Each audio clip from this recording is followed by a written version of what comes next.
So the first question I want to know is, because I saw a clip surface with you when you were talking about BriccBaby. So did you really put the people on BriccBaby? Yeah, back then I really did. Yeah. See, they were playing, and I was playing. But yeah, I be playing in a different kind of way. Okay. Yeah. Nah. So he was in Houston at the time when he did that. And this was kind of like around the time I think Takeoff had got killed. So yeah, I contacted Houston Police Department. Then I contacted LA County Police Department as well as the FBI because I wanted to be documented, just in case I run across BriccBaby and I got to shoot him. I heard him. Okay. So yeah, I was setting the stage for a self-defense case. Okay. So BigU said, and I was scared of him. Oh, okay. He was a rolling 60 Crip, and they notorious in the country. Oh, got you. Wow. So BigU say Whack 100 the police. What is your thoughts on that? Whack 100 is the police. One thing about the police know everything. Police know everything. Especially they know everything about wrongdoing. So the police is an institution of information. That's how they solve crimes. They go out from the beginning of the crime and they collect information. That's how they put the pieces of the puzzle together. So when you look at Whack 100, Whack 100 is an institution of information. He got information on everybody and everything. It's only 2 institutes in the country like that. That's the FBI and the police. So he got to be the police. He got too much information and too much knowledge of wrongdoing.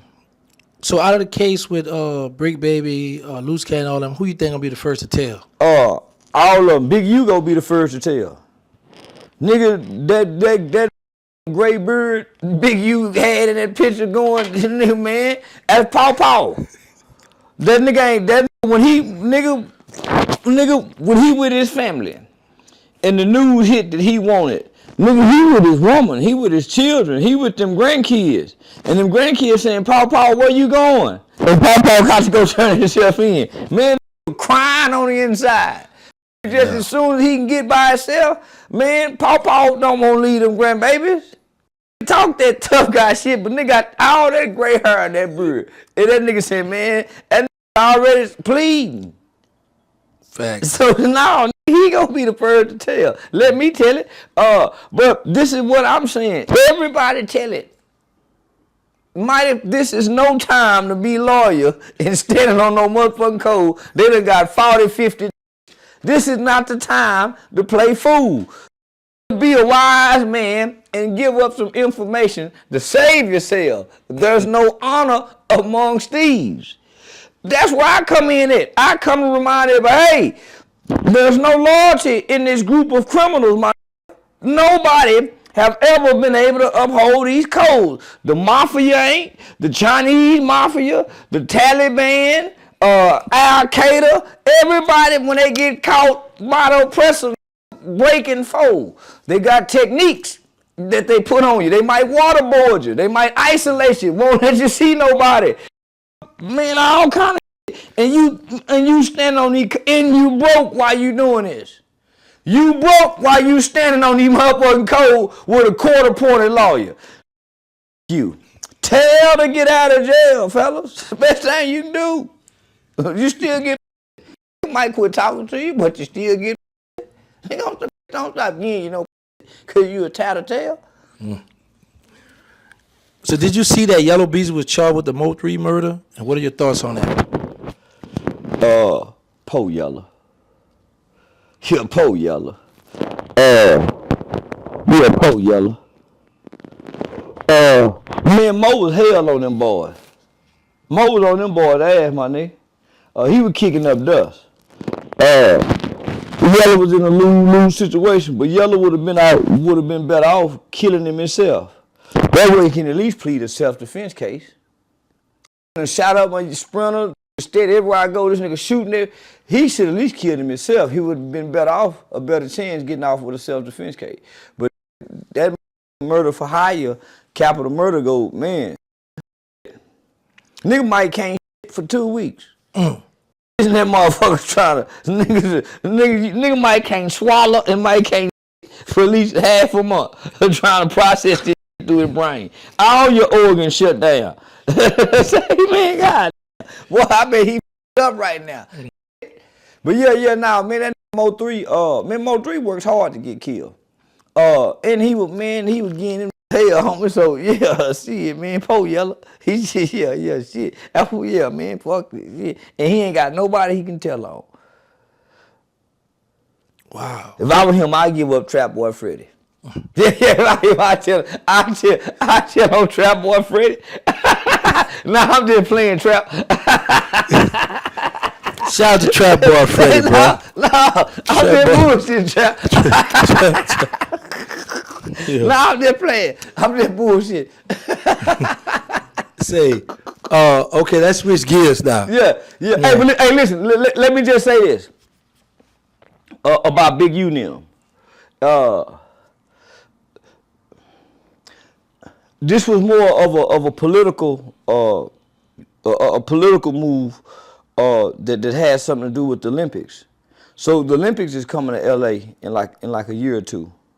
So you got to think about when the Olympics came to Atlanta in 95, 96, the city and the county get a bunch of federal funding to go clean up the city, to prepare for the Olympics to come. So remember, Atlanta had the Red Dogs. The Red Dogs had the resources, the power, the authorization to go out and do whatever to clean up all the crack sellers, the drug dealers out of Atlanta before the Olympics came. This is kind of similar. There's no way that the politicians and these world leaders could let the Olympics come to LA and BigU and the Rolling 60s got a stronghold on the entertainment industry to nigga kidnap, to strong arm, to intimidate, to extort. So there's no way they was gonna let these people come to LA and they still have this free reign to do celebrities like this, homie. So no, they just cleaning up before the Olympics come. Okay. So what are your thoughts on the phone call with Diddy and Kanye West? What Diddy said to Kanye, like you know, I thought we all were family, but he said, but Kanye is all he got. He is. Yeah, he is. They got me too. Yeah, he got me too. I'm with you, Diddy. Yeah, you got me too, Diddy. I'm rocking with you. I don't think nothing wrong with kicking on you. You know, and slapping on you. That's between you and your. She ain't said nothing. We saying something for. She ain't said a motherfucking thing about what done happened to her, what she done had to go through. So why we upset? Me and my bitch done settled this. I done give my bitch $20-something million. Why y'all mad at me? And me and her stayed in, yeah, man, y'all. So I'm with, you got me too, Diddy. Yeah, you got me too, my nigga. So Diddy also said, he said I spoke up for everybody, but he's not bitter, you know, about it. He said it is what it is. Stop crying, nigga. Yeah, stop all that poor me. I love to go to jail and pull me a motherfucker. Feel sorry for yourself. This is just a humbling experience. For whatever reason, whatever God you believe in and God you serve wants your ass humble, nigga. So you going through a humbling process. The people who you done wrong for with their music rights, they feel the same way how you feeling right now. Done abandoned. They felt abandoned. Them little Jackson 5 you had, what's them name? Them Jackson 5 boys he had. That group he had. No, the rap group? Day 26. Them Day 26. The little group he had where all of them done the interview and had all them tear-eyed. All them niggas were crying. The Day 26, y'all been in prison a long time, so y'all wouldn't know. Yeah. This was during y'all prison era. I'm sorry, my nigga.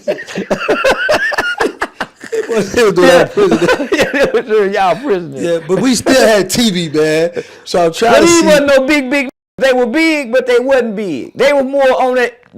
He made the walk to go get the cheesecake. Oh yeah, you should make it out of band. Yeah, One here, Chopper, the one. Now them niggas felt abandoned the way he done them. So he just feeling what he done made people feel. But it's gonna be all right, Puffy. But yeah, don't poor me, nigga. Do you some push-ups. Okay. Let us hear about you going to the hole like NBA Youngboy did. Hollering out there. Yeah, that's the type we want to hear about. We don't want to hear them motherfuckers sad-ass phone calls. Yeah, hurry up and adjust to prison life. It'll be more better for you. Hurry up, nigga. Hurry up. Shouldn't take this long. I shouldn't take this long for a nigga to adjust. So Kanye West tweets out. He tweets out a list of people that betrayed him, of the black community, and he spoke on his family, the Kardashians, Travis Scott. He named a few rappers. So what are your thoughts on that? Another with that poor me. Oh man, that nigga, yeah, nigga, I got $1 billion. Who done left me and betrayed me? Nigga, that's how I think right now with the money I got. Forever, nigga, man, but he lonely. Ain't got no family, man, nigga, but nigga, man, he lonely. Yeah, now that's why he should be with me more. He wouldn't be feeling like that. He don't give a what done happened in the past, or what nigga done wrong and who done left me once before. Man, I'm too busy trying to look to the future and enjoy this life to worry about who done me wrong. And I done wrong before too to people. So nigga can't cry about that kind of shit. Yeah, that's what my mother would say. So you gotta think about all the time you done robbing and taking from people. Mm-hmm.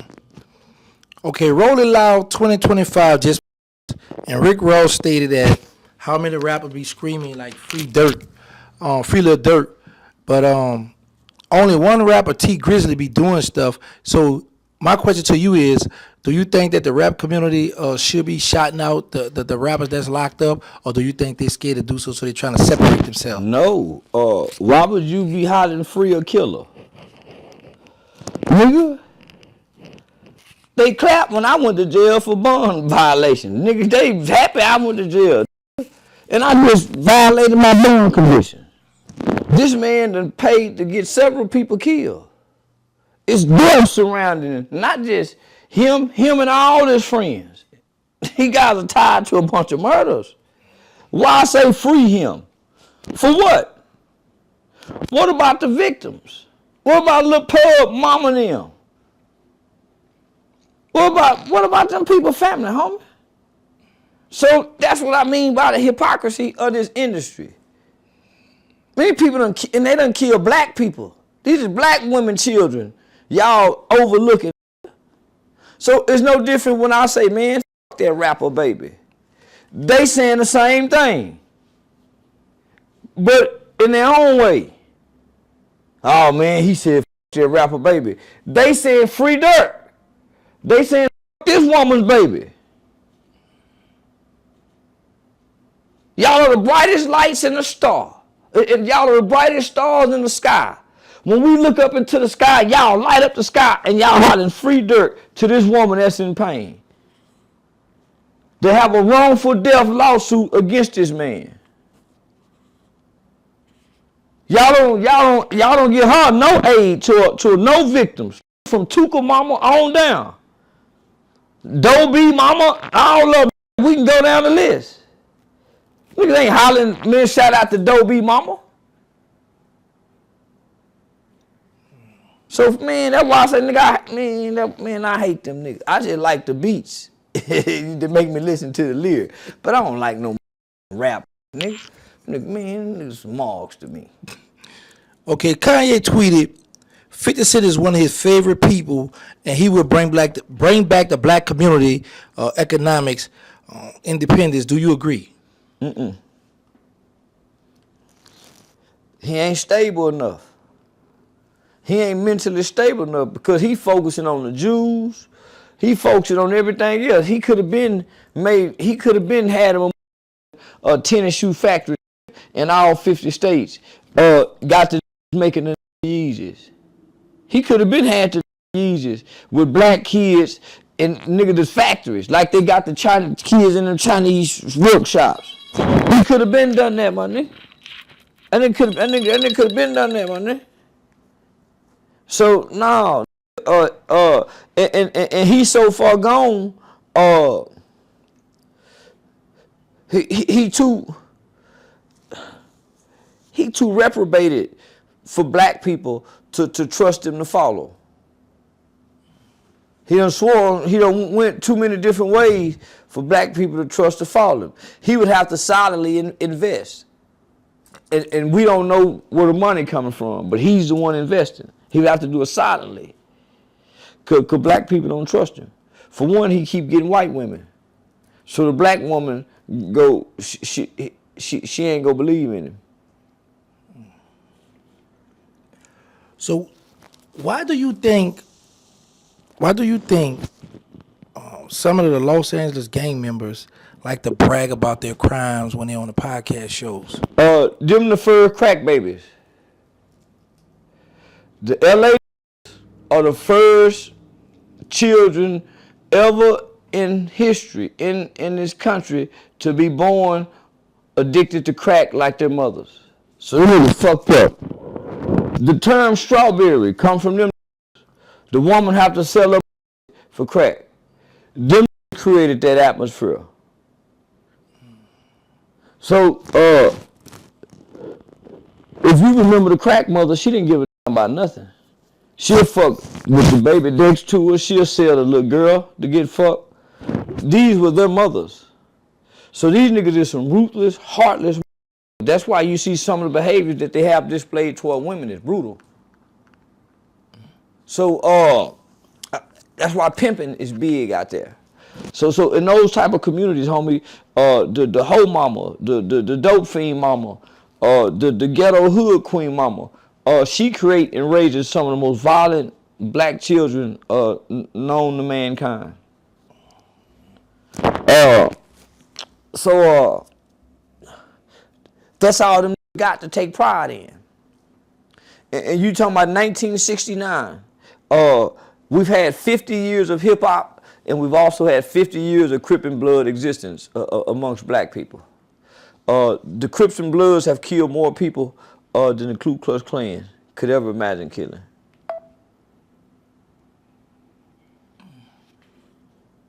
So that's them niggas' pride and joy. That's their baby. In some kind of way in their mind, they justify the existence.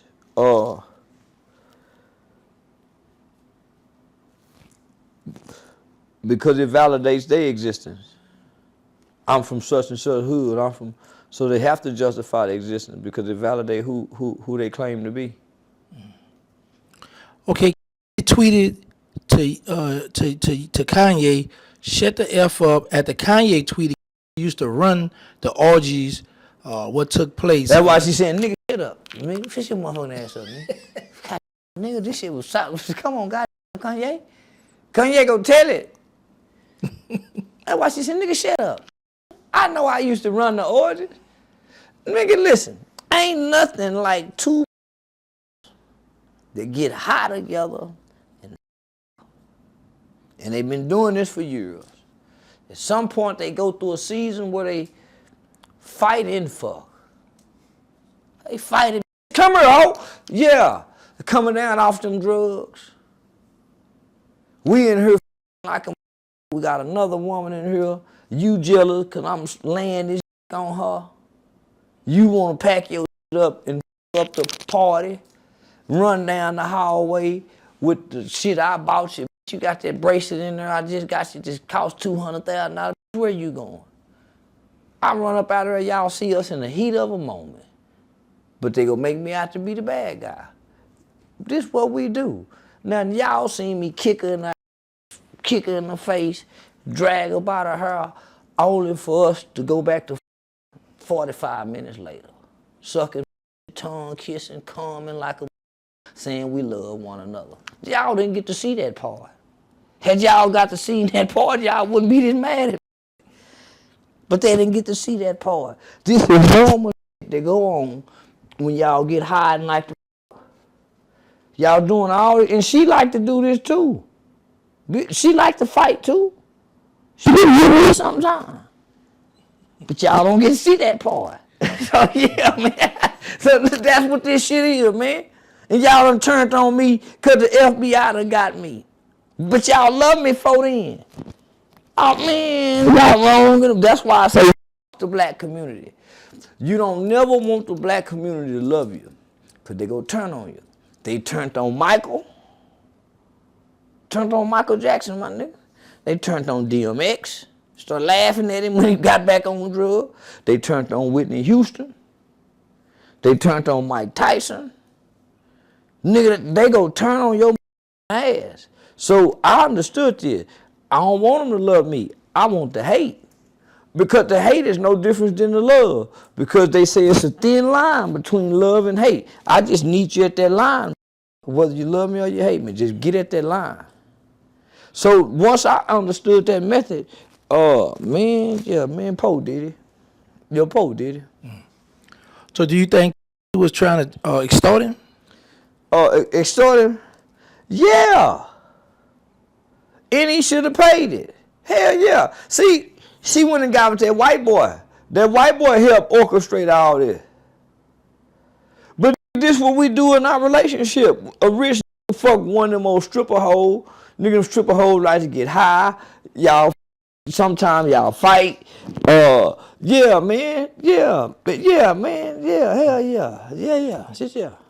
Okay, D.L. Hughley stated, Trump uses black folks to clean up like Fabuloso the mess that he create. Do you agree with that? No. You can't use black folks to clean up. He can't use black folks to clean up nothing. He used us to clean up what? We the spoils of wars. How the he ain't got to use us to clean up anything. He don't care about cleaning up nothing. Nigga, this motherfucking white boy don't care about cleaning up. He ain't got no regrets about what he done, so he ain't coming back trying to clean up nothing. D.L. Hughley just be talking. Yeah. He just a weenie and just be talking. He just be talking. You know what I mean? That white man don't care about cleaning nothing up. They come with a strategic plan, a well thought out plan of what they want to do, an agenda, as they say. Nigga, he ain't coming back trying to clean up whatever agenda he done had. Yeah, nah. It just sounds good, especially when he said Fabuloso, because he know that's what the po niggas use. He know that's what the po niggas use to clean their motherfucking house instead of bleach. Yeah, they got that motherfucker smelling good, but it ain't disinfected. Yeah, that dumb motherfucker. Yeah, he already know that what the po motherfucker do. Okay, let's get into Gorilla. Yeah, I love that little one. I usually didn't like her. I usually didn't like her. Boy, I've been sitting back with my arm folded when I first heard her. Said, man, that's a nasty mouth, man sounding little girl the way she talking about. I said, oh my goodness, she gonna ruin America. But yeah, she done grew on me. Boy, she done grew on me. Okay, well, Gorilla said she's finna start flying people out and putting the what you call a moose knuckle in their mouth when people start talking about her. Now I was thinking that I should say a bunch of shit about her then. Now I ain't even no moose knuckle chewer. Yeah, I don't chew on moose knuckle. Yeah, no, that like, I don't chew on moose knuckle. But hey, you saying that damn make me want to start talking about her this interview. Yeah. If nothing else, sit on my chin. Look up and talk to her. But yeah. She just saying some shit. Put that moose knuckle in their mouth when they be talking about it. It's like a saying, yeah, suck my nigga, put my dick in your mouth, keep my name out your mouth. That's kind of what she's saying. Yeah, you know, little project chick been around her brothers and her male cousins and her homeboy. Yeah, done picked up the man lingo and just done switched it and flipped it to the woman's lingo. Okay. All right, so let's get to this here. Okay, my bad. Let me get this mic. You know they get tripping. Yeah. They be on your ass, gang. They don't want you making no mistakes, gang. Yeah. You like the new favorite kid to teach them. They don't want you making no mistakes. That's a fact. And I appreciate them being on me, man, because they know I got a big opportunity coming where I come from. So I appreciate that. I really do, though. Yeah. Yeah, but you ain't gonna let me make nothing anyway. Yeah, So, yeah. so let's get to this here, man. What was your initial reaction when a tape of you testifying on your friend in court became public? Nothing. Cause I done already told everybody. I told everybody. I got told from the jump. But then I said we all told. So my first ever Vlad TV, we went through details about my crime. My first ever Vlad TV interview. Yeah, we all told. But yeah, I told from the jump. So you can't shame me. And I've been saying I will tell, I want to tell, I can't wait to tell. I'll point you ass out in the lineup. I'll take the stand on you. I even go to the extent of chasing you down with 911, tell me to retreat. Like George Zimmerman did Trayvon Martin. Yeah, so now, nigga, I ain't had no reaction. I had already told the world, nigga. How they gonna be surprised when I already came out and told them? So, in your opinion, who do you think was responsible for leaking that? A government official. Yeah, government official. Cause you talking about that was a news clipping. I think from it was on. So my crime was on all the news stations. I was one of the first juveniles in Terrance County in Fort Worth to ever be tried and adjudicated for the crime of murder. So we was charged with capital murder. I took a plea bargain to testify because my co-defendant wanted to go to trial. He the only one wanted to go to trial because he was the shooter. So all three of us told what happened and said who the shooter was, plus the witnesses. So it was no doubt who the shooter was. Broad daylight. I don't know why he wanted to go to trial. He had a lengthy juvenile record. So I don't know what made him go to trial. So how did with that tape coming out? Did it affect you personally or professionally? It helped me professionally because you got to realize most people who see this tape aren't criminals, so they're not persuaded by. Most people thinking, man, if that was my 16-year-old kid, I would want him to tell too. They were 14 years old, nigga. He with some kids he ain't got no business hanging with. Matter of fact, as a parent, I don't even know these kids. So you ain't finna tell me nigga, you lying to me. I don't even know these kids you hanging with. You done ran away from home, and boy, you done got yourself in this mess. No, I gotta pay for a lawyer. The shooter mama didn't even show up to the hearing. Didn't give a mama didn't even show up to the hearing. Nigga, so the other nigga, the oldest nigga, Big Twan, his mama didn't show up to the hearing. Only two mama showed up with me and DJ.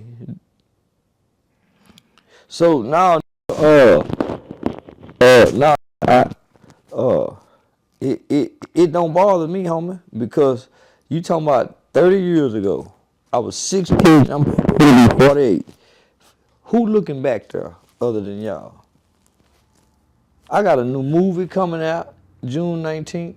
I got a whole who looking back that far in life? And then you niggas got to try to go that far back to try to find dirt on a when a was a kid. You can overlook all my 20s. I got an arrest record for being in my 20s and 30s, but I ain't got no.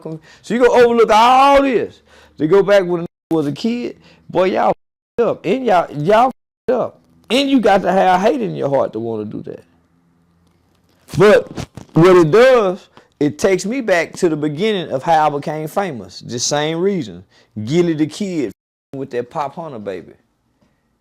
He was 14 years old with his mama, witnessed the murder, saw murder, and went and told the police who it was and testified, and Gilly and his son said he was a snitch. That's what made me famous. That's what made me famous. I remember that. Yeah. That's how me and Gilly got. That's what made. I'm saying, how y'all gonna put, because nigga that was me. I'm saying, nigga, how y'all gonna put the codes down on the kids and the kids don't know the codes? The average black kid is taught to tell.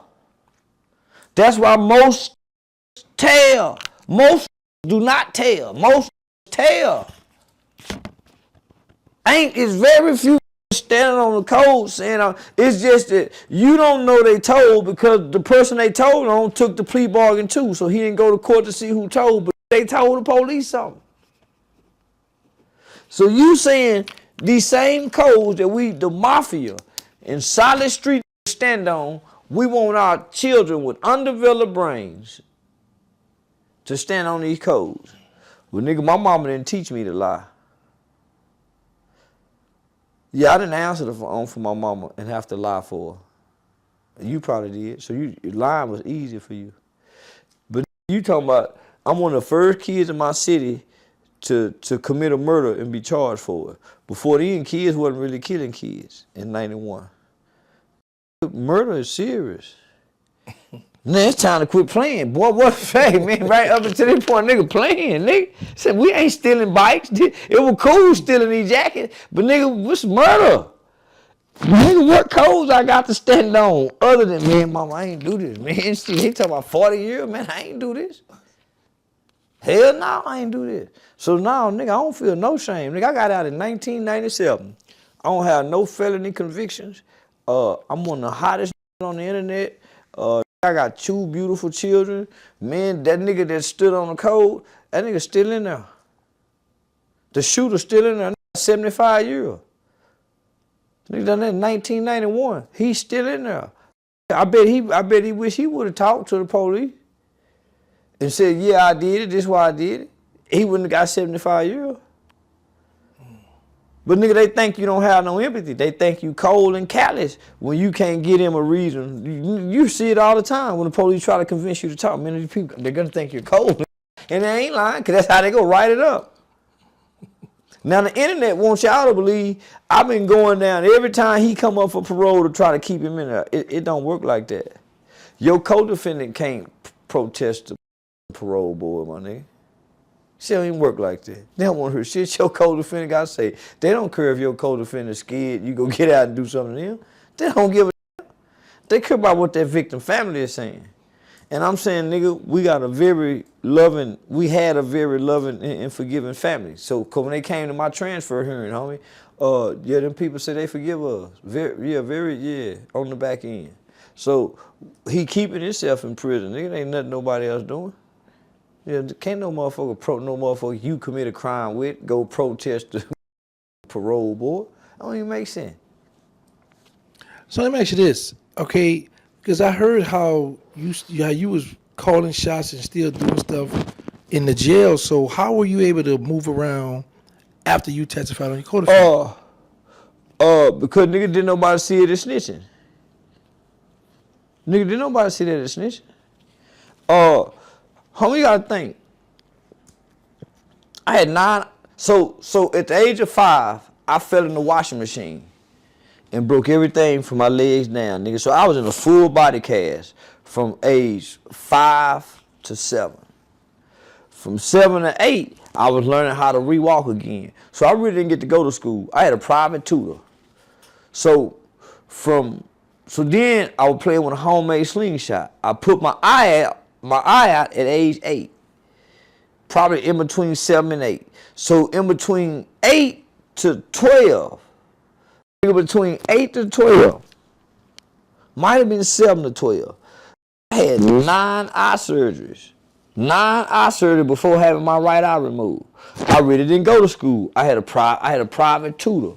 So at age 12, in the 6th grade, nigga, I finally get a prosthetic eye. I finally get a prosthetic eye in the 6th grade.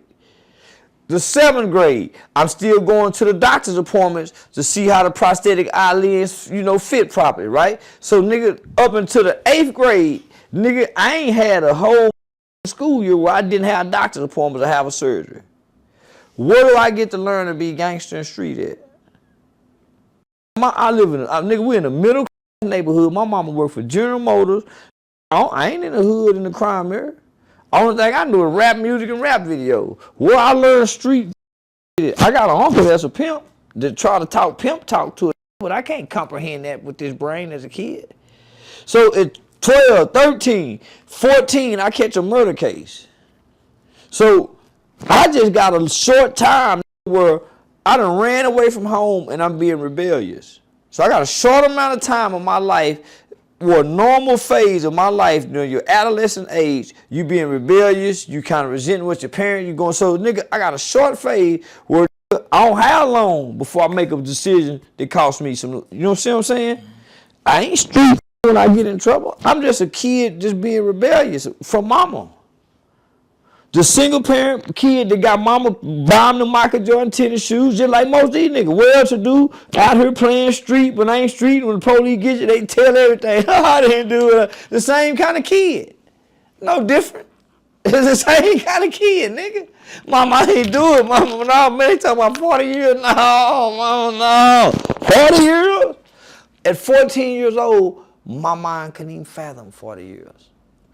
And not only that, I got to stay in this juvenile facility till I'm 18. 4 years, moment at 14, my mind couldn't even fathom being locked up 4 years. Man, I looked at my mama and said, man, mama, I can't do 4 years. I might can do a year or two. Man, that woman looked me in my eyes and she said, son, what you gonna do? Kill yourself? You gotta do it. What you gonna do? Kill yourself? You made this bed. But I couldn't imagine doing no 4 years at 14. That seems like a lifetime, man. And then nigga, and I ain't no heartless person. And I got remorse for what this man losing his life. Nigga, somebody dead? Oh man, I might not go to heaven. Cause you got religious beliefs. You got religious, man. So now, nigga, you going to them church sessions in juvenile, and they talking about heaven and things, and you thinking, man, I might not go to heaven because we done killed somebody. Now you having these dreams. Man, nigga, I don't want this shit. Waking up with these nightmares of still seeing this man's face. The dreams don't go away, nigga. Nigga, this is trauma now. So now, I don't know what they thought I was. I ain't come from no criminal home with my mama. We were taught to tell the police the truth. So now I was raised different, my so I don't feel shame because nigga, look how my life turned out. I grew up to start working with children, the same juvenile facility I was locked up in. I grew up to train the state's juvenile correction officer. I grew up to create programs for this same state juvenile facility that I was locked up in. So now, nigga, that nigga still locked up wishing he would have taught. Whole bunch of them niggas in there wishing they could have go back and do this and tell the police some information. What do you have to say to a lot of these podcasters, people making content about you saying you should be off the internet, people shouldn't book you? Like, what do you have to say to them? Nothing. Keep it up, guys. Nothing. Keep it up. Because, nigga, they help me get booked. They keep me in the algorithm. I'm not on YouTube hardly. My name is all over YouTube, but it ain't my content. It's up. Not only am I a well of content, but I'm a well of content for other people too. It take me away off the internet, and a lot of people start making money. I agree with that. I want to.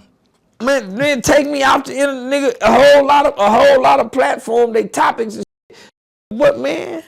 So, nigga, I'm the topic of damn near everybody's discussion, homie. Sometime throughout the week, I become the topic of these platform discussions. So it's like having billboards. They're my internet billboards. They keep my name in the title and they keep my picture in a thumbnail somewhere. So it keeps me to continue to be, as people will say, polarizing. Yeah. Okay. So shout out to y'all. Yeah, man, y'all keep it up. Who been hating? Man, keep it up. Yeah. Without y'all, I can't have the table. The mama say that God prepares a table or a feast in the midst of your enemies. So nigga, y'all gotta sit around and watch me eat. Y'all watching me fly here. Y'all know I'm here. Y'all watching me eat. So keep the hate up. I can't keep eating without y'all. Wow. Well, there you go. For all you haters who been making these videos, they even made a video about me telling me I'm wrong and why they want you to stop interviewing me? Cause I said F the baby. But I'm not hurting nobody saying that. I'm not hurting nobody saying that. Mm-hmm. But every day babies are hurt that y'all ignore. And y'all don't care about this baby. Because just as soon as that video of me being on stand testifying, everybody quit talking about the baby and the rapper and talked about that video. That's a fact. The whole topic of the internet shifted and changed from rapper and his 5-year-old baby being killed at a car wash to Charleston White is exposed for testifying when he was 16-year-old kid. And people say, man, 16-year-olds is grown. I don't know no parent that look at their 16-year-old and say, get out here and go get on your own. 16 ain't grown, nigga. 16 ain't no different than 14. 18 ain't no different than 16. 21 ain't no different than 18. The human brain, and this is data, this is science and medical data, has proven this, that the human brain does not develop at or to around the age 25, right? Based on your prefrontal cortex development. That's your rational and logical thinking. So that's why in certain situations, when they commit crimes, the Supreme Court or a good lawyer can get the sentence reduced because they said, hey, brain development play a part in this. The mitigating factors in this crime is that he was 17 years old when he committed this crime, brain development. He was abused when he was 6. He was starved when he was, so all those factors play into your brain development. His mother used drugs while she was pregnant. So all those play a factor in how your brain is developed. So, man, they understand this. We don't. So I'm saying now, most was raised to tell. That's why they can't stand. That's why when they get hard and they get tough, they don't have no code to stand on. Because at some point, the goodness of who you are really feel bad about what you done. The goodness of who you are really feel bad about what you done.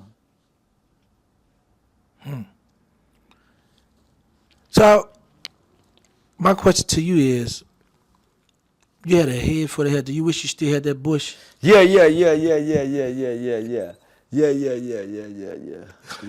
Yeah. Okay, let's switch gears now. Yeah, I wish I had my dreads back. Boy, I was a motherfucker with them dreads. Oh, yeah? Yeah, I was a motherfucker with them dreads. Yeah, when I started out on the internet, you know, I had dreads. Yeah, I had dreads. Okay. Yeah, I did see you with some dreads when you was talking about them white women and talking about them people and stuff. Yeah.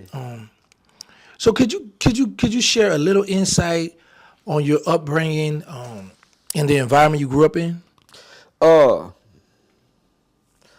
I mostly grew up in the hospital, homie, because I was always having surgeries. So the time that I wasn't in the hospital, nigga was in the house. So I you know, because so you think, nigga, I had to learn how to walk again from 5 to like 7. So I was in the body cast from like 5, 6, 7. Got out around 7.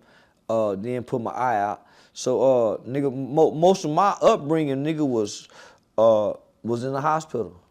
Okay. Hospital in the house, getting eye drops put in. You know, I went to school a little bit, but then once I had surgery, I was out of school for a while. So I had private tutors that would come to the house and come to the hospital and tutor me.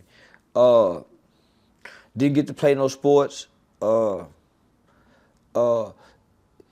nigga, I was always up under the adults because I was injured, nigga. I was injury prone. Yeah, I was a little bad kid, always getting hurt. Yeah. So, boy, get in here and sit down. You know. So they had to watch me, homie. So, I didn't get free, nigga, to that 7th and 8th grade year. Mama working in General Motors at nighttime. I'm missing the school bus on purpose after school so I can walk home and walk through the project. So I finally get to explore and be. But no, nigga, my upbringing was very, very sheltered.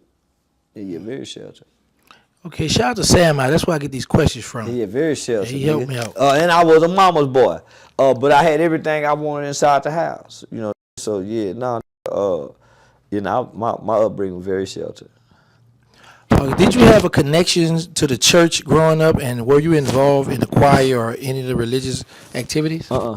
No. My mama started getting into church. So like around the time, right when I was about 7th and 8th grade. So my mama started getting in church around 7th and 8th grade and started started taking to the church, but we didn't understand that shit. So no, I ain't had no connection to a church, no upbringing, nothing. So yeah, it was my mama right before I think around the time she got pregnant with my little sister. Yeah, she started getting heavily into the Word of God, and life started transforming. Yeah, that's when we really started becoming rebellious. Okay, was your father actively present in your life during childhood?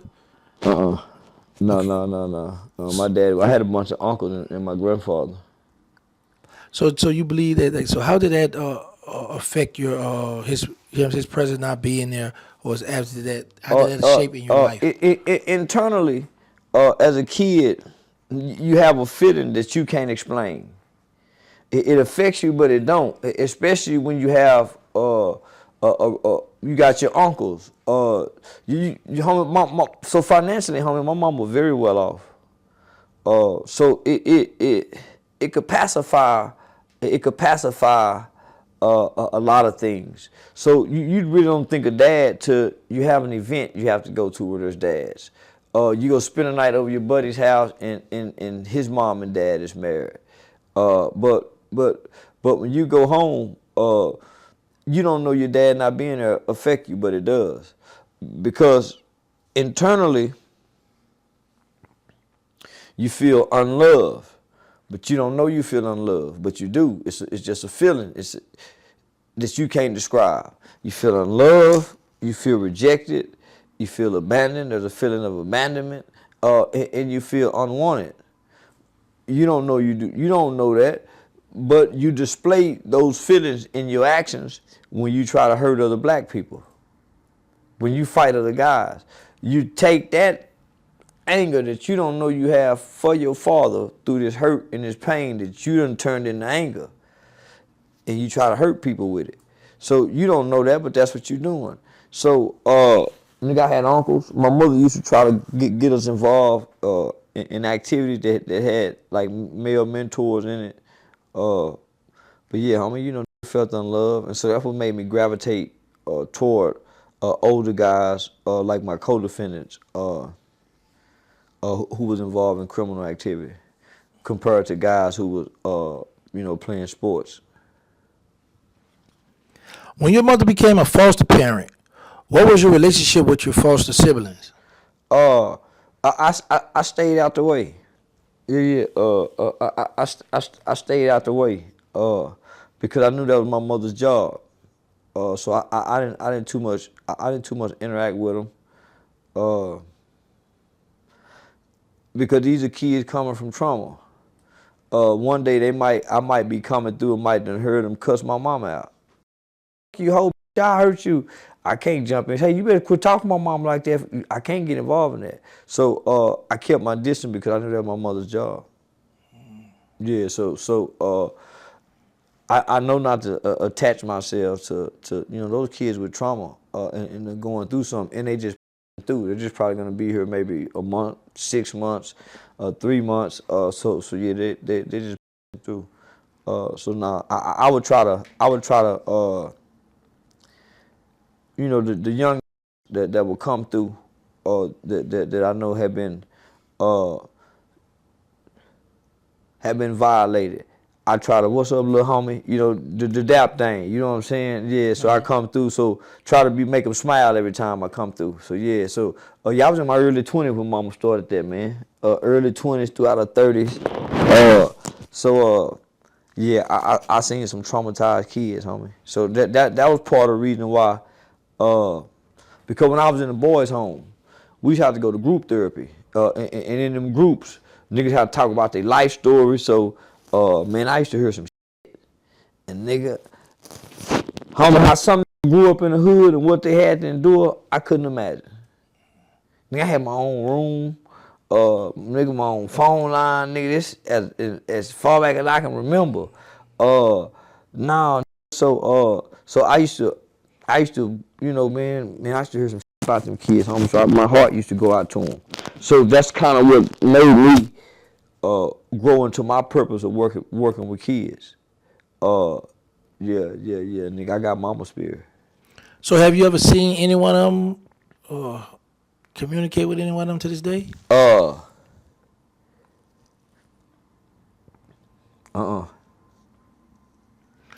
Okay, well, what you think motivated your mother to become one of the best respected foster parents? She worked with Lena Pope, homie, Lena Pope home because my aunt when crack came, when crack hit the black community, five of my aunt children, first my auntie had left like two, I think it might have been three. I was like maybe in the seventh grade, homie, sixth grade, sixth, seventh grade.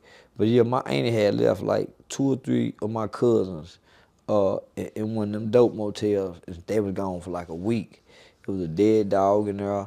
And so the manager people called my mama to come pick them up. Eventually they ended up going into CPS, into the foster care system. There were five of them, as a matter of fact. It was five. So eventually they ended up going into the CPS and foster care system. Then my auntie had another little boy. So my mama ended up getting that little boy. So this come my auntie, this my mama baby sister. That's how my mama got into that, homie. When me and my brother got in trouble, mama trying to help everybody. That's how she lost us. Nigga, she trying to help grandmama home. She trying to help everybody, homie. So that's how she lost us, my nigga. Trying to be the family backbone. Crackhead just hit, save everybody else kids and lost her own. So when my little sister was born, mama kinda she probably had a breakdown and retreated. So by the time I came home, my older two cousins had aged out. So and mama never lost connection to them. Misunderstanding ended up getting them. But the other three was gone somewhere. So me and my mama went back and found them three and adopted them.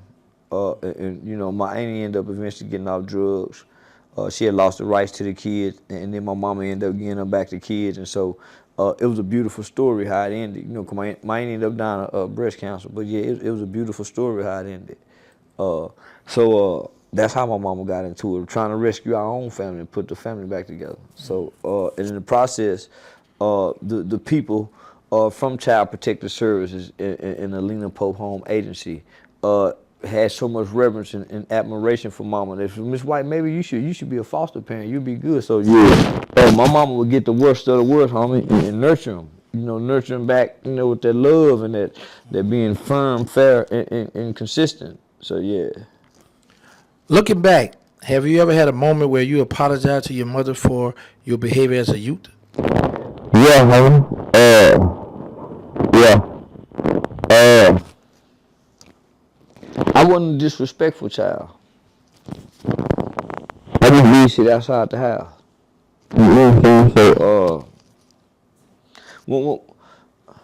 Before I got locked up, I was an ideal kid. It's just the little year and a half, homie, of just nigga being rebellious, going against what mama saying. Just that little year and a half, homie. Yeah, man. But when I got to the boys' home,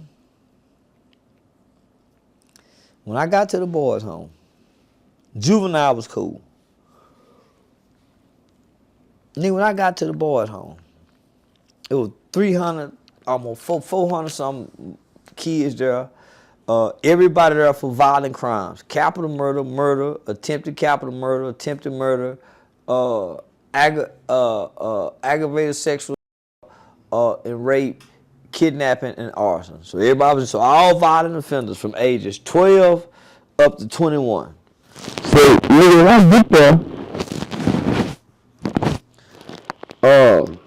I had never been exposed to the gang culture. I ain't know nothing about gangs other than what I seen in colors. Nigga, I had never been exposed to the gang culture. So I tell everybody, coming from a single parent home, never having played football, been disabled most of my life, but I'm a little brave heart. When I got exposed to the gang culture, it was everything I've been looking for in life. Nigga, them big homies saying, "What's up, little homie? You nigga, I like you, boy. You my little right." So that's what drew me to it. Before I got into it, all the gang leaders were gravitated to, man, I like this little nigga right here, man. This little nigga here cool. Cause they should stand up for itself. So you know, man. Everything I was looking for coming from a single parent home. It got the father figure role in there. It got the uncle role in there. The camaraderie, the brotherhood. When we all got on the blue with the blue shirt, with the helmet, just like the Boy Scouts, just like the football team. The same thing you get from that, you get from this. So I fell in love with that gang culture. So just imagine going from being, and nigga, I used to sleep, I used to get out of my bed and go get in my mama bed, nigga, all up into the 6th, 7th grade. Nigga, I used to still sleep with my mama. In the middle of the night. Then my mama get out of work, I hear her come in, nigga, I go in there and cuddle with mama. Shit, you talking about, nigga? So now, nigga, so I done got into this boy's home. Mm-hmm. I done went from wearing Jabot jeans, silk, polka dotted shirts, you know, cause the Kwame shit, you know, the MC Hammer pen had this. So nigga, I done went from wearing, looking like an R&B singer, now to NWA. Now I'm saying, mama, I want some. Mama, give me some chucks. And so I done made a drastic transformation, homie. And I remember feeling like I was getting my independence when I wrote my mama and told her I joined the gang. That was like saying, Mama, I'm going to the military in my mind. And I was crossing out to be, and I wrote like a gang letter. She came down there that weekend and said, tell them gang niggas to send you some soap then. Don't call me and ask me about no, yes. So, I'm just rebelling, my nigga, against mama. I became a Muslim in rebelling against mama. Cause mama Christian talking that Jesus talk. I went and got Mohammed, nigga, to go against mama. I'm just a mama because a boy is looking to find his own way and your mama can only take you so far. So I done followed this way. Thinking it's the way because this is what the culture projecting. This is what my uncles and my other black males that made me feel like, nigga, yeah, because ain't nobody told me nothing bad about prison. So I'm thinking this is the way. I'm thinking I'm on my way to be a man. So I'm rejecting everything mama saying, and nigga, mama just trying to tell us what's right about life. And I'm saying, I'm dismissing it because I'm saying, nah, mama, you a woman, you don't know because you mama. I'm thinking you just talking, as most kids do. So now, nigga, by the time I was 21, I realized mama wasn't just talking. By the time I got out, nigga, but then by the time I got out, I'm saying, mama, you don't understand. Mama, you don't, and she said, son, I'm telling you I understand. At first, you don't know. I'm saying, now, mama, you don't understand. So I'm steady rebutting mama. But busting my head. It wasn't until I became a parent. And that's mid-25s that a nigga really started listening to mama. Because now you don't know what to do with the baby when it won't stop crying. So now you running to mama now. Mama, so you see what I'm saying? So now, nigga, 14, so now, nigga, I ain't no street nigga. I'm just a kid that's been rebelling that done got himself into trouble, running with some from the projects and somebody got killed. And they ain't no killers. Yeah, nah, man, so, yeah, nah, my nigga. So now it's a lot that I done had to apologize for.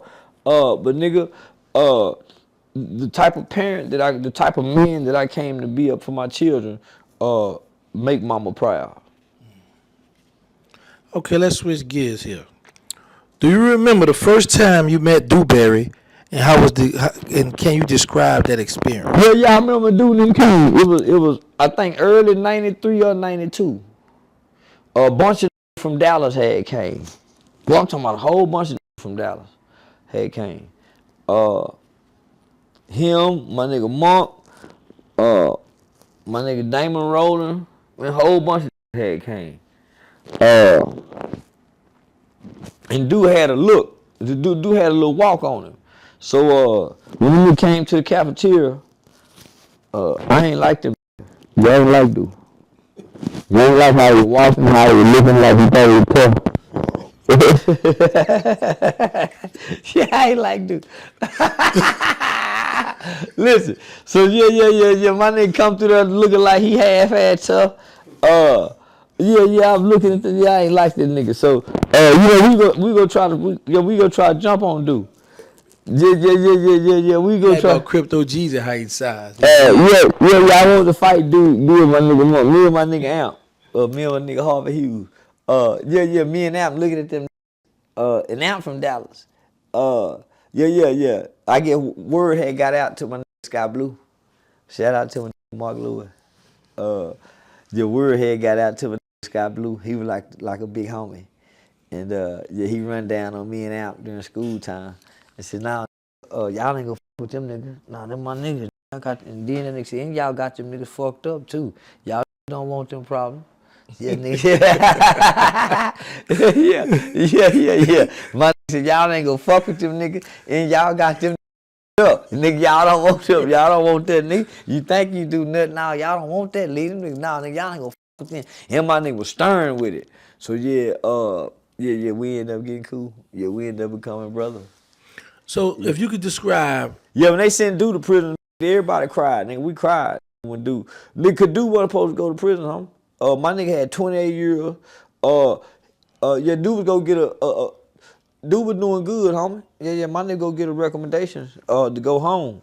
But nigga, a ride had jumped off.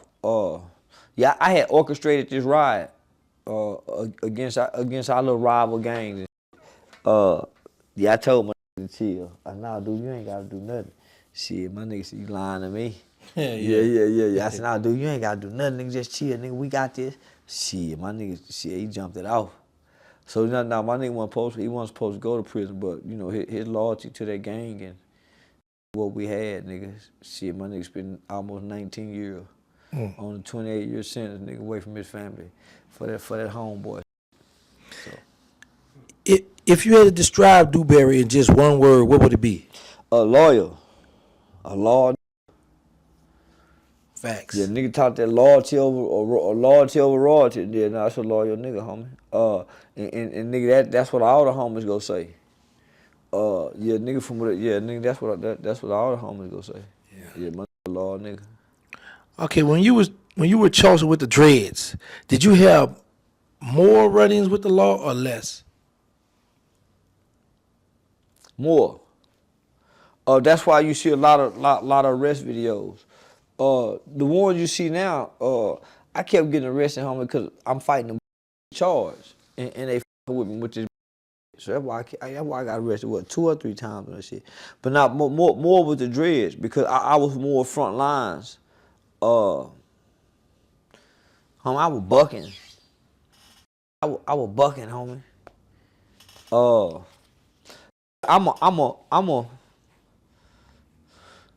I'm a police officer's worst nightmare, homie. When I'm playing the character and playing radical. First of all, especially locally, homie, I know the procedure. Homie, I know all the shit they know. I was trained by them. So I told Chief Joe Fitzgerald one time. I said, man, I'll expose a cop if he ain't right. Because of what, you know what I'm saying? So yeah, back then, I had way more run-ins in being arrested. Because yeah, I would do shit intentionally against the police. Because I was angry, mad at them at the time. So that's how I ended up in that's how I ended up in a mental institution, bucking the police. Yeah, they said I wanted to commit suicide by cop. So that's what's in my file. So motherfucker pulled my medical file, said he wants to commit suicide by cop. I was diagnosed as being homicidal and suicidal by ideation and preparation. Yeah, so that's what made me say, this with them gangbanging niggas. These white folk playing serious with you, nigga. Yeah, these white folk playing serious and they'll put this label on you medically and with the police. So, nigga, anytime I have any run-in with the police, one can't just deal with me based on them putting that in my file. Oh, okay. Yeah. Okay, now let's jump over to the Young Dolph in I'm Memphis. very kind to the police, nigga. Yeah. Oh, okay. Yeah. Let's get over to this Young Dolph in Memphis. Let's go over here. So how would you describe your experience visiting Memphis? I get a lot of love in Memphis. So I get a lot of love in Memphis. I got invited the day of Dolph's funeral. Mr. Wallace invited me to Sherwood Elementary School to come speak the day of Dolph's funeral. And so I remember after speaking, I was in the and I was live, but I wasn't showing the kids. I was just talking. And somebody on the live said that they would go come do something to me at the school. Somebody called the school or something, or the teachers or somebody. No, the principal kicked me out the school. Told me I had to go. She didn't know who I was or know what. She didn't care. She got whatever call she got, she kicked me out the school. Now, the principal, the school teacher flew me in. I stayed at his house. He drove me to school with him that morning. So, nigga, I don't know where to go. So she done kicked me out the school, nigga. I ain't say nothing. I didn't put up no fight.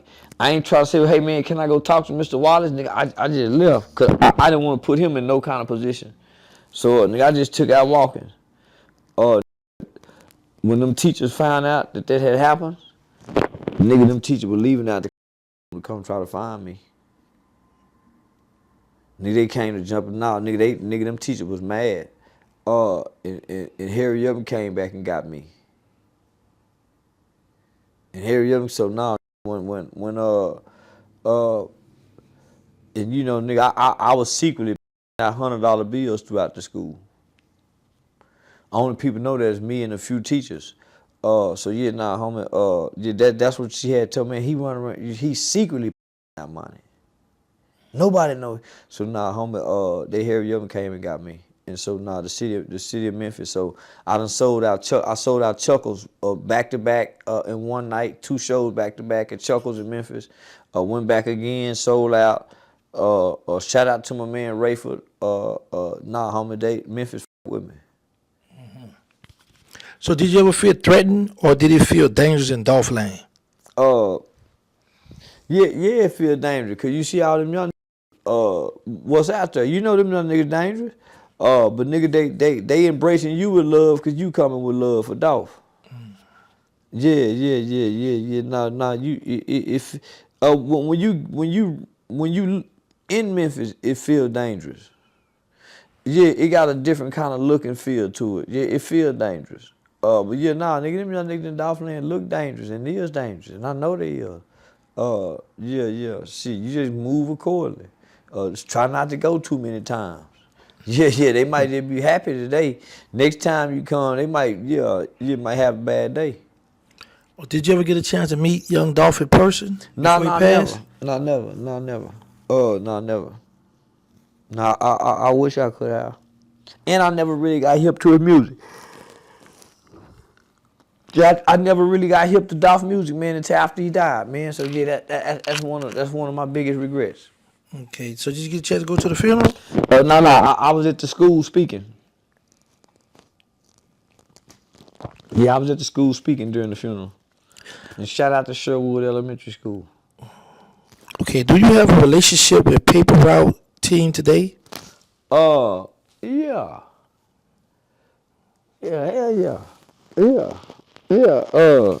Shout out to Grove. Yeah, I fuck with Grove. Okay. Yeah, I fuck with Grove. Like a yeah, my nigga. Okay, while in Memphis doing your comedy show, were the people engaged? Were they receptive of your performance? Yeah, very much so. Yeah, very much so. Man, them niggas came out for me, man. Yeah, them niggas had them exotic cars. Yeah, now they very engaged. Yeah, they very engaged. And they stand in line and take pictures with it. So yeah, my mind be blowed about that.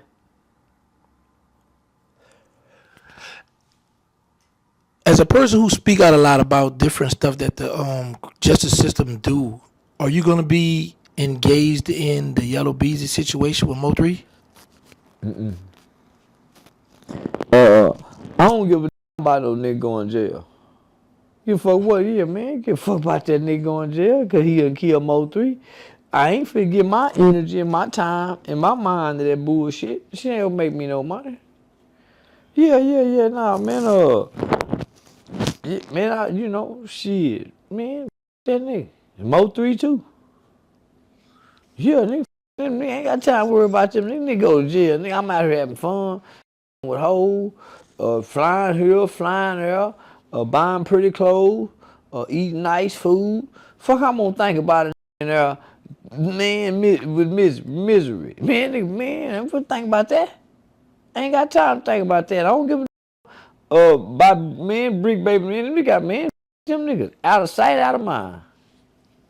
So I go, out of sight, out of mind.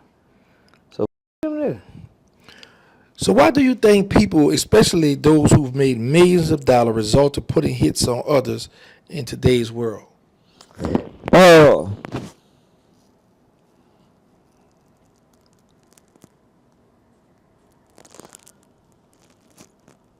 Because they have a criminal mind. So the only way you can do that, you gotta have a criminal mind to do that. Your thoughts is what dictates your actions. Man,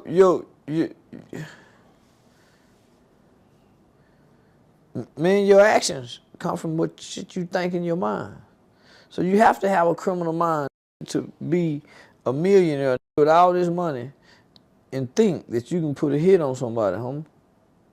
And it's just that easy. Or you thinking like the kid with the undeveloped brain. Now, imagine them niggas didn't tell it first on Yella Beezy. But niggas been 2-3 years, they just been sitting and just been sitting and just been sitting. They ain't got a court date or nothing, man. Feds just got you sitting. They got you sitting. They got you, man, all the bad at some point holler Toby.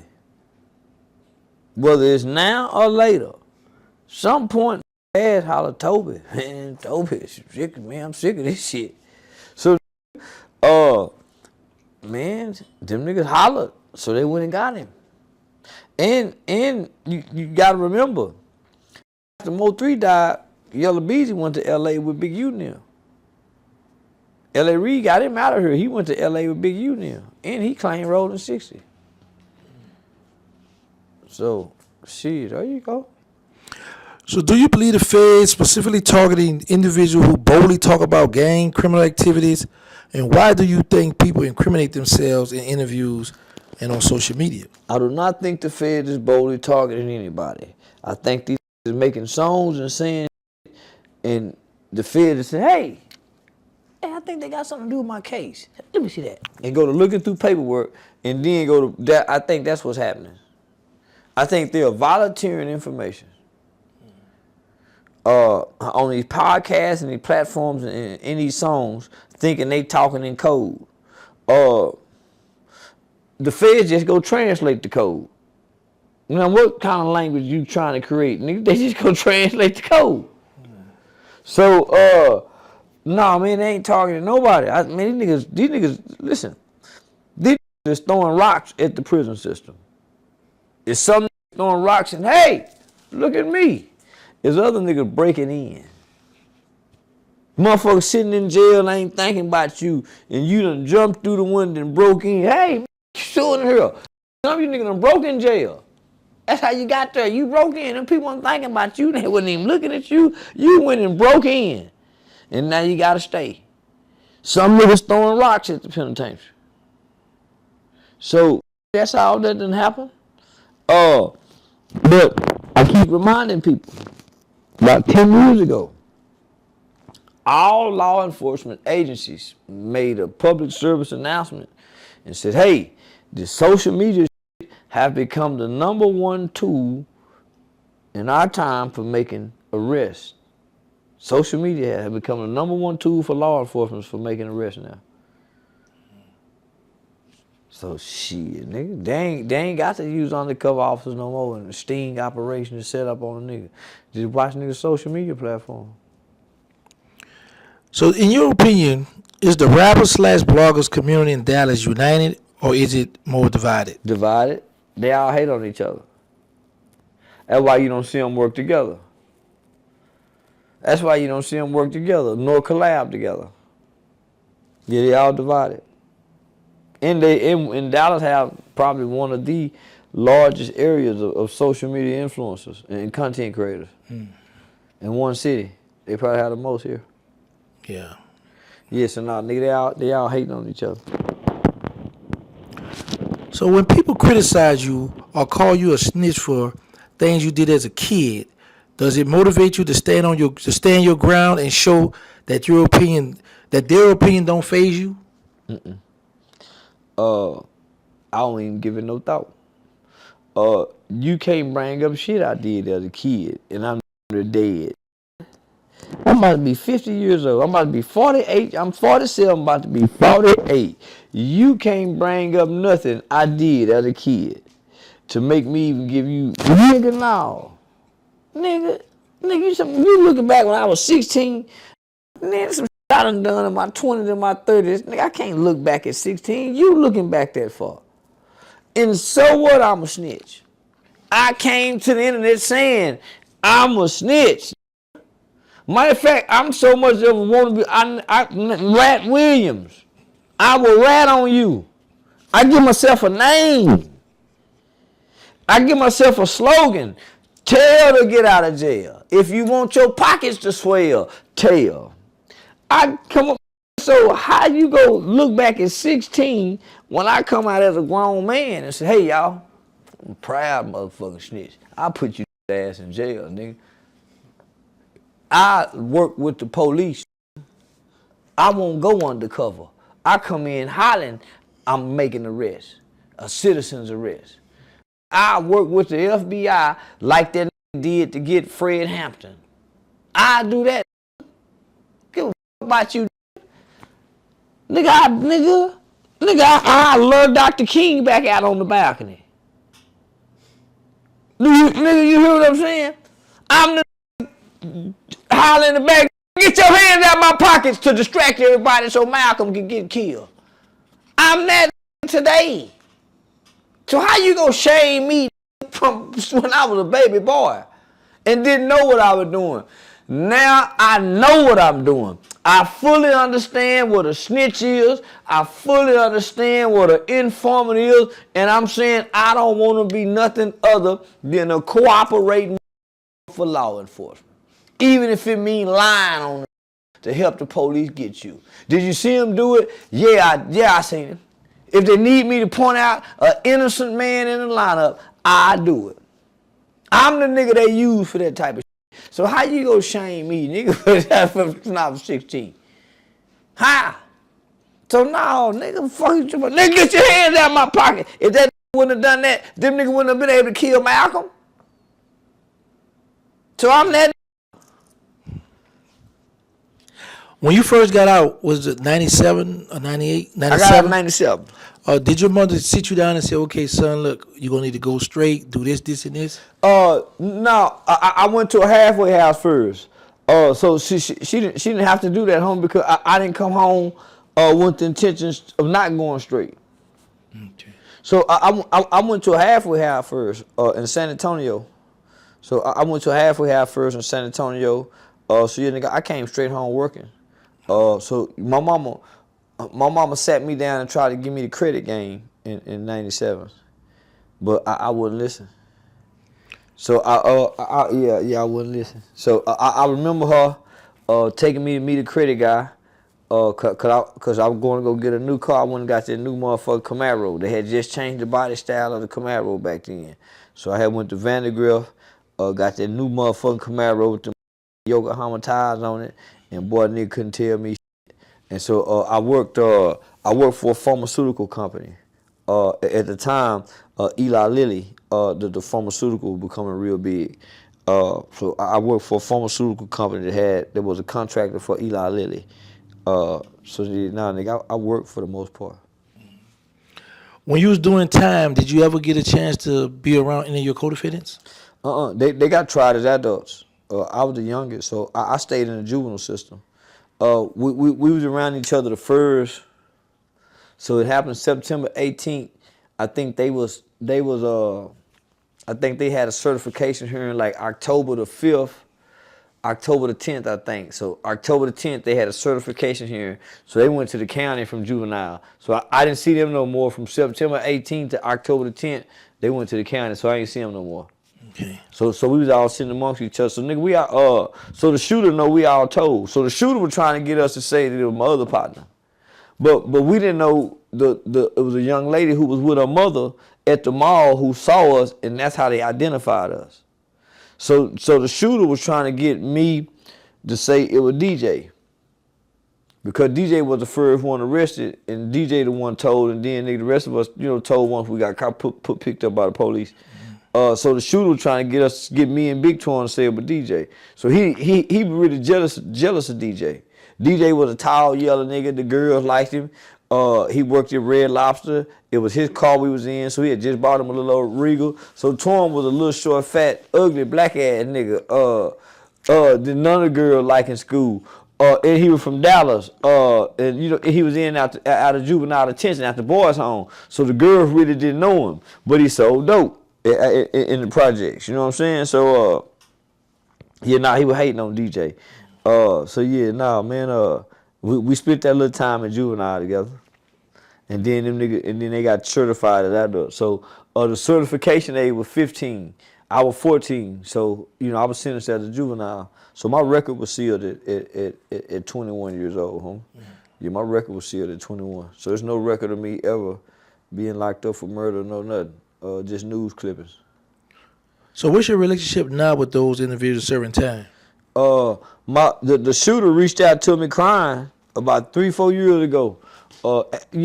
Pleading, asking me to help him get out.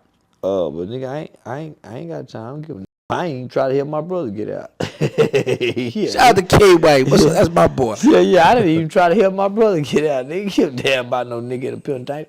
A Big Torn been out for a minute. Big Torn been out probably about 20 years. Lil Torn been in since 91. He got 75. And then DJ got killed by the police. DJ died by the police. I wouldn't say he got killed by the police, but he died running from the police in a high-speed chase probably about a year after we committed the crime. So he was the only one got out. He got out on bond. Okay. Yeah, so he was killed in a high-speed chase running from the police. Or he died in a high-speed chase. So do you think they've learned and get out and become a productive citizen at this point? Yeah. Let me just say this. I went into an institution, homie, that houses Texas' worst juvenile offenders. So I grew up with kids who killed their mothers and their fathers. I grew up with kids who raped 9-month-old babies. I grew up with kids, homie, who set old women on fire, tortured them, beat them. And I'm saying there's no such thing as a child that's born bad, let alone a child with a cold-blooded heart. All kids can be redeemable, homie. All young people can be repaired and restored back into the right type of human, as well as a law-abiding, productive citizen. So I know many of children who committed murder, many of young men who had murder, many young women who had murders and violent crimes as young people, and grew up to be law-abiding, productive men and women of society with social values. Not antisocial, but social values. So, yes, I truly believe that motherfucking change and be redeemed. Okay. Let's get into some politics. Do you believe the Democratic Party has a chance to recover, or are they just facing a long-term decline?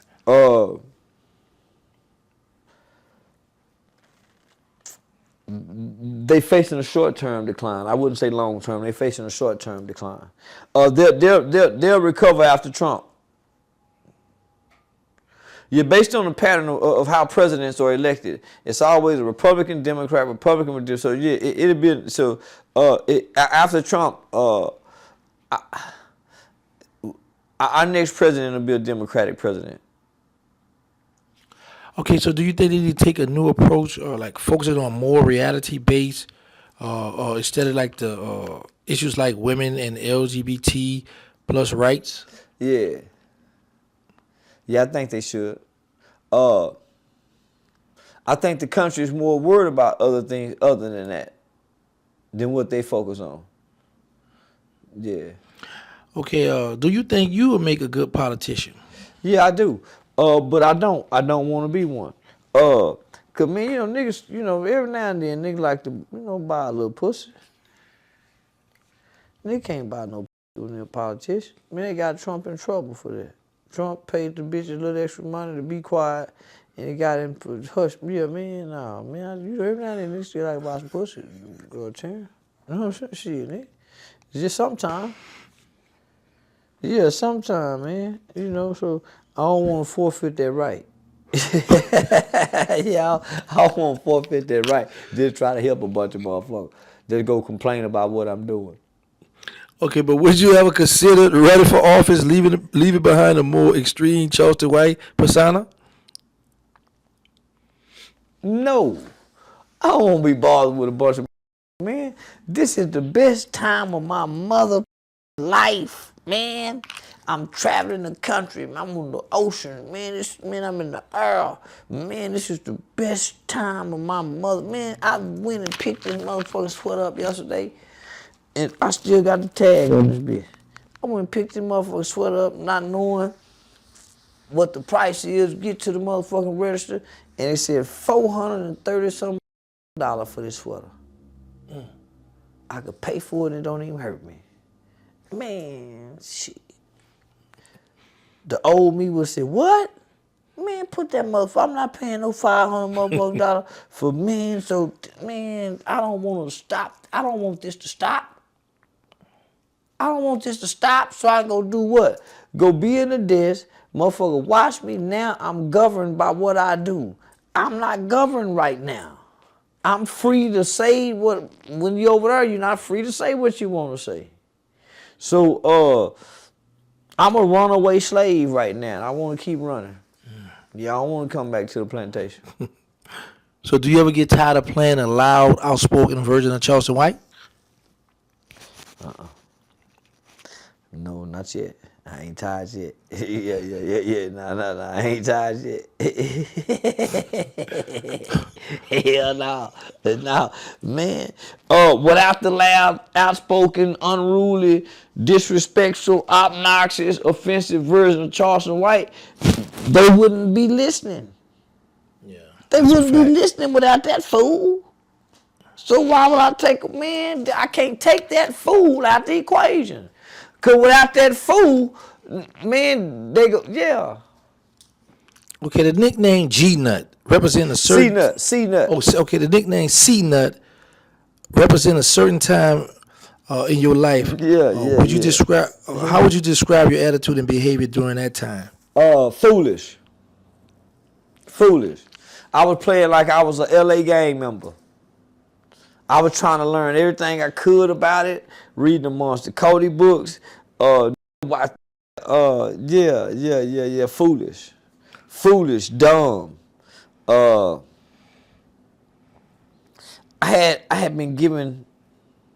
been blessed with the gift of leadership. So, nigga, not only was I the shot caller of the Rolling 60s in the boys' home, and it probably about maybe 20, 25 of us. Nigga, the Rolling 30s listened to me. The Altadena Block Crips listened to me. The East Terrace Gangsters listened to me. God had given me, because I'm a real charismatic, and nigga, I'm a good friend. Yeah, I'm a good friend. I'm a good friend. So, God blessed me with this gift of leadership. And so here it is, and he's listening to me. And it ain't because they're scared of me, but just the loyalty to the set, just the loyalty to one another, and then they're listening to me, homie. And a lot of them went to prison, lost time away from their family. So when I look back on that, that's a guilt and a regret. Cause I'm saying, nigga, we could have done different, and all of us came home in a powerful group of, cause all of us is big dogs in our neighborhoods and where we come from.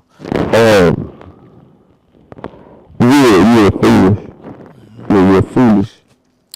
Is the loud, boisterous character you portray today similar to C-Nut? Yeah, very similar. Yeah, very similar. Yeah, very similar. The cockiness, the arrogance, going overboard. Yeah, that's where the name Nut came from. Nigga, I was a nut. So I used to go overboard. I used to go further than what everybody else wanted to go. But I'm just and playing. Yeah, hoping somebody stop it. No, chill, Nut, chill. Hoping somebody. Yeah. yeah. Hoping somebody stop it. So yeah. Nah, man. So very similar. So whoever asked that question and can make that correlation is very intelligent. Yeah. His name Sam out. He on Crypto Jeezy panel. I already know that's very intelligent. Yeah, very much similar. Okay. How do your family members treat you overall? I was the mascot of the family. So I was supposed to be a little mini genius. I always excel in school. So I'm the mascot of the family. So when I was little, nigga, I used to do the Michael Jackson so good. 2 more questions. Nah, we good. Nigga, when I was little, I used to do the Michael Jackson so good. Anytime we had a family reunion, Christmas time, anytime a family got together, birthday party, they calling on, go get Charleston Blue. Blue, come here. Cause that's my real childhood name, Charleston Blue. So that's why you hear my brother say Blue. So you hear, that's my family name. So my aunties and them, boy, don't let them get drunk. So they had to, boy, go get that Charleston Blue. So nigga, I'm gonna come in there and perform that whole Michael Jackson album with Billie Jean and Thriller. But I've been performing for the family, so I'm everybody's favorite nephew. Cause boy, that's my favorite nephew. And I was a charismatic kid. And I would manage it. You get me around the wrong guy, nigga, I'm gonna be managed. So no, nigga, I was a little kid that everybody loved. So I grew up getting attention. So when I go to school, nigga, I'm the class clown. Mama, boy, you need to quit. I'm gonna show out everywhere I go for the attention. So when I grow up, guess what? I'm gonna show out on the internet. This the same pattern of my life. So nigga, I'm the kid that's been showing out, making everybody laugh. This come normal. Yeah, this come natural. So now, because of my wisdom, and my ability to articulate the things that I know, the elders in my family listen to me when I speak.